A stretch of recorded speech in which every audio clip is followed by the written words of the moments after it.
الحقيقة.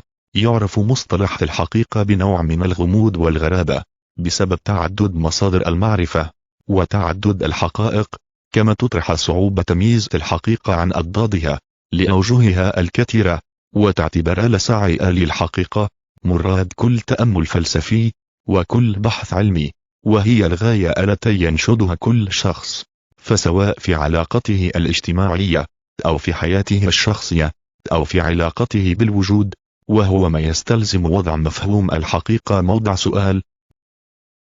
الرأي والحقيقة. بليز باسكال.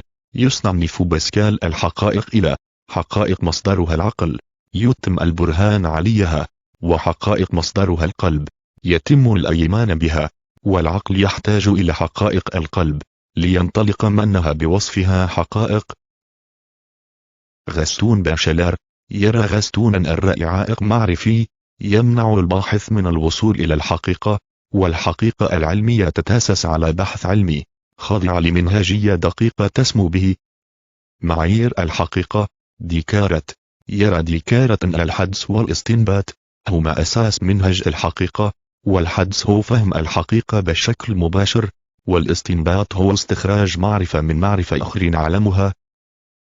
سبينوزا.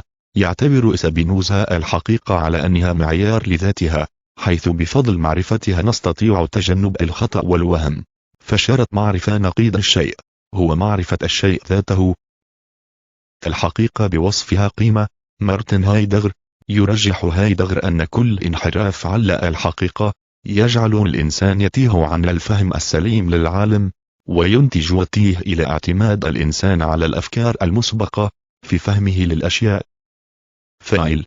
يشير فايل إلى أن نقيض الحقيقة الذي يهددها ليس الخطأ، وإنما العنف الذي يؤدي إلى رفض الآخر والدخول في صراع معه وإيقاف التفكير.